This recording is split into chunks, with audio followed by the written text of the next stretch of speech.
Selamat datang di Padepokan Witasem. Waktu ini, Anda sedang mendengarkan bagian dari novel Silat Langit Hitam Majapahit dengan latar belakang kerjaan Majapahit pada masa pemerintahan Sri Maharaja Jayanegara. Novel ini menceritakan perjalanan Bondan selama berada di Kota Raja. Pemuda yang tumbuh dan berkembang di Pajang ini, pergi ke Kota Raja atas dasar kehendaknya sendiri dan juga dorongan dari gurunya, yaitu Resi Gajah Yana. Di dalam novel Langit Hitam Majapahit, selain mengisahkan sepak terjang Bondan, juga ada disebut nama Gajah Mada dan Empu Nambi. Hubungan antara Bondan dan Gajah Mada pun bermula dari keterlibatan mereka berdua pada banyak benturan yang sangat keras. Selamat mendengarkan dan berbahagia. Salam.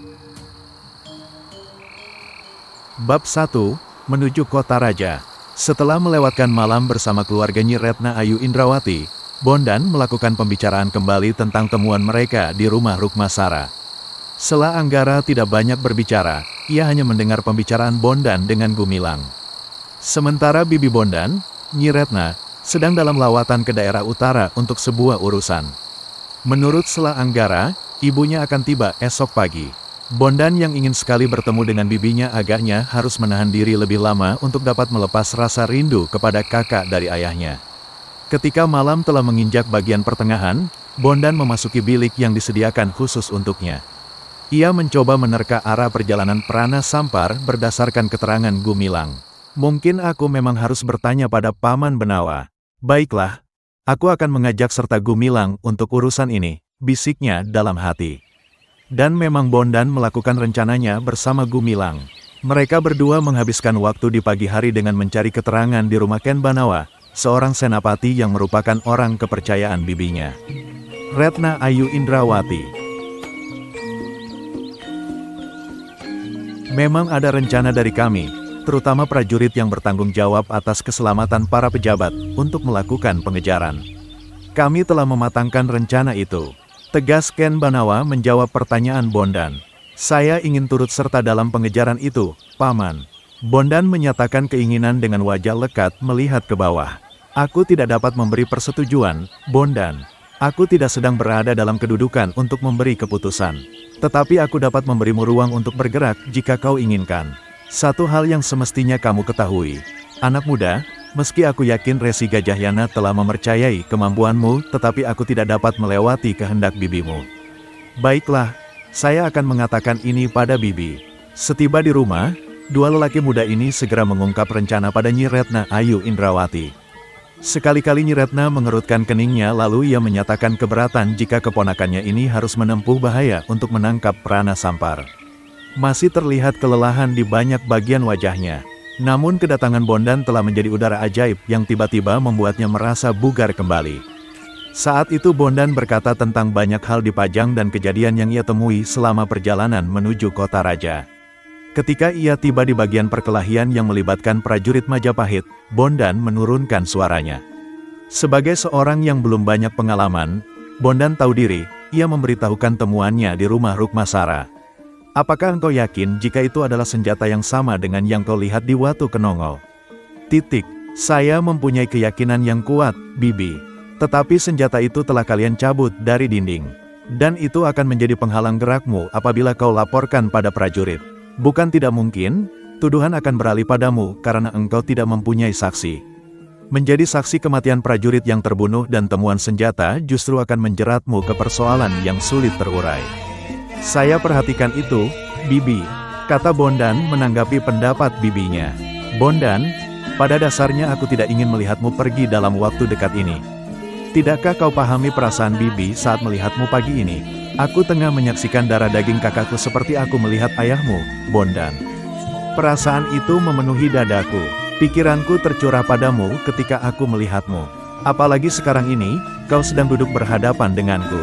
Dan belum usai kemenyan dibakar, kau akan meninggalkan seorang wanita tua yang merindukan kakaknya. Tidak, bukan begitu maksud saya. Bibi, saya tidak ingin menjadikan Anda gelisah atau marah. Tetapi untuk sekali ini berilah restu.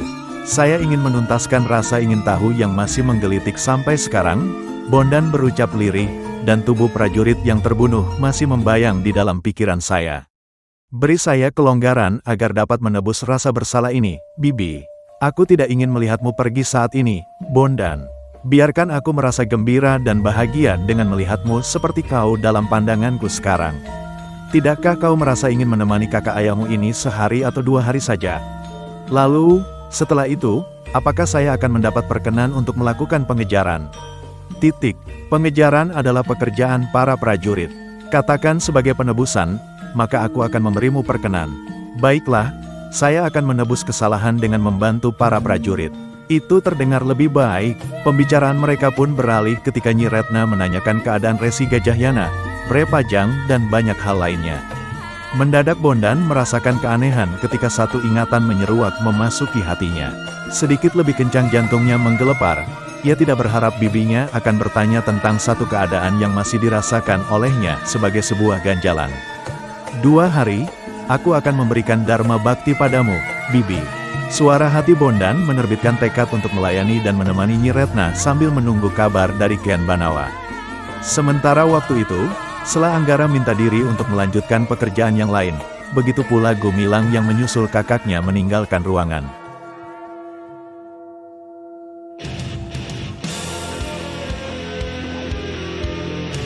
Bab 1, Menuju Kota Raja.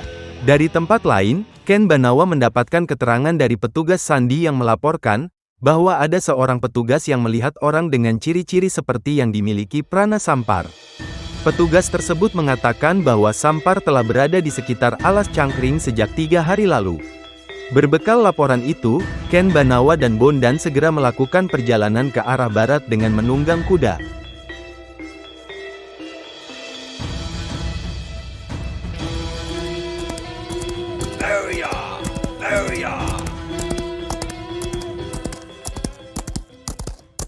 Keindahan alam yang dilewati mereka berdua serta kesejukan udara telah mengalihkan perhatian Bondan.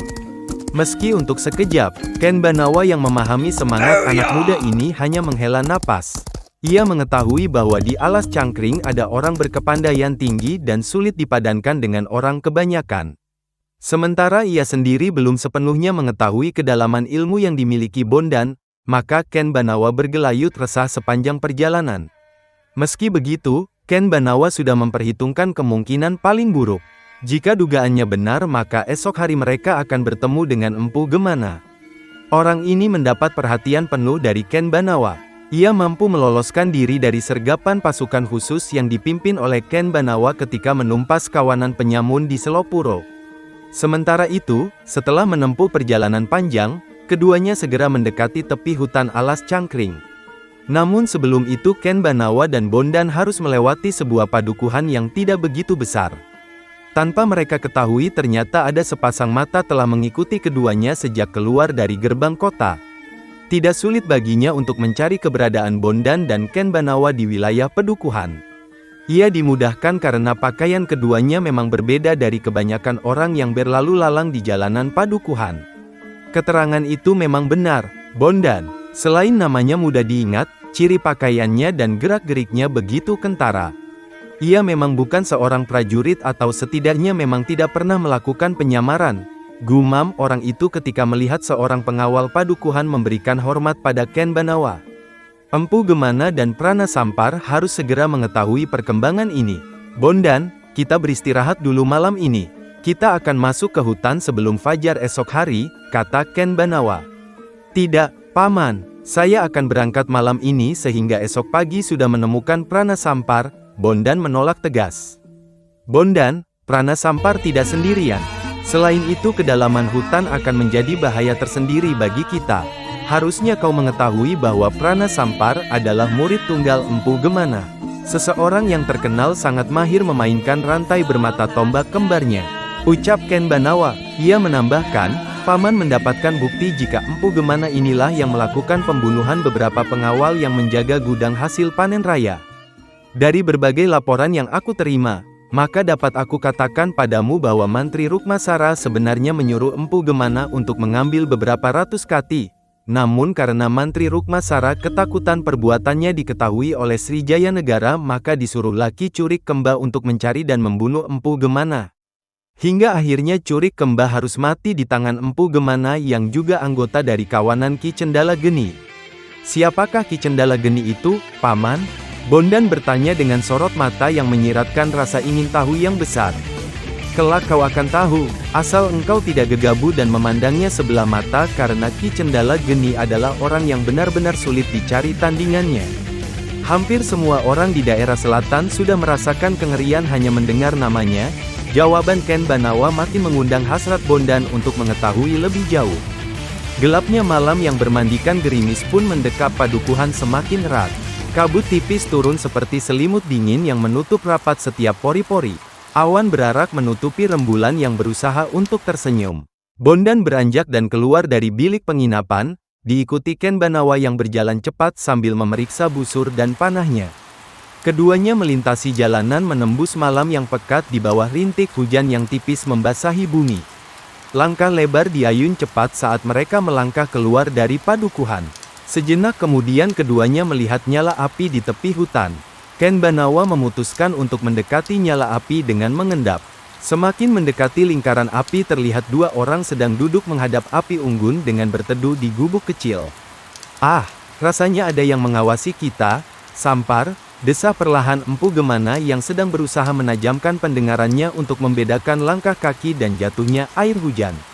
Aku tidak mendengar apa-apa, Empu. Diamlah, ada dua orang. Mereka ada di belakang kita. Siapkan pasakmu, bisik Empu Gemana sambil memberi tanda kesasaran yang akan dituju. Sampar menyiapkan senjata rahasianya dan melihat lekat ke Empu Gemana agar ia tidak terlambat membidik dalam kegelapan. Empu Gemana memberi tanda untuk Sampar agar menahan serangan. Mereka semakin dekat, Sampar. Sekarang, perintahnya. Sampar melontarkan beberapa pasak yang beracun ke arah yang ditunjukkan Empu Gemana. Sejumlah paku melesat cepat menembus gelap malam. Bondan menyadari datangnya bahaya ketika melihat gerakan kilat yang dilakukan seseorang yang berada di depan api unggun. Dengan kecepatan yang kurang lebih sama, Ken Banawa melempar 3 atau lebih anak panah menyambut senjata rahasia yang meluncur deras ke arah mereka berdua. Dalam waktu kurang dari sekejap, terdengar dentang benda beradu, kedua senjata bertumbuk di udara dan sempat terpecik api ketika ujung-ujung senjata beradu. Seseorang dari sekitar api unggun pun melompat cepat menyerang pengintainya. Bersamaan dengan itu, penyerang memutarkan senjatanya yang menimbulkan suara gemerincing. Bondan segera melepaskan ikat kepalanya untuk menerima serangan pertama yang ditujukan padanya. Ken Banawa memperlihatkan kecemasan atas keselamatan Bondan. Pada malam itu, Ken Banawa belum mengetahui perkembangan olah kanuragan yang dimiliki Bondan. Maka menjadi wajar jika ia mempunyai kekhawatiran karena ia sudah hafal dengan suara senjata yang berputar itu. Sebuah rantai bermata runcing milik Empu Gemana. Namun sebelum ia memperingatkan agar Bondan lebih waspada, sebuah tendangan dengan deras dan bertenaga nyaris mengenai dadanya. Terpecahnya perhatian Ken Banawa telah menjadikannya lengah dan tidak sadar jika tumit prana Sampar nyaris menghantam ulu hatinya. Udeng atau ikat kepala yang dikibaskan Bondan membelit rantai yang berujung mata tombak milik Empu Gemana. Tak pelak lagi, pertarungan terjadi antara keduanya dalam jarak dekat. Empu Gemana kesulitan melepaskan rantai yang salah satu ujungnya terbelit udeng Bondan.